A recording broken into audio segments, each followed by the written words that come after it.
ప్రేమిస్తా అనే సినిమా నుంచి గుంజు కొడతా అనే సాంగ్ని ఇప్పుడే రిలీజ్ చేసాము.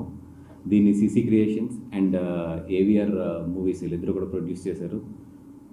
ధ్రువన్ దీనికి మ్యూజిక్ ఇచ్చాడు. తను ధ్రువన్ నాతో కూడా నా నెక్స్ట్ ప్రాజెక్ట్ కూడా పనిచేస్తున్నాడు.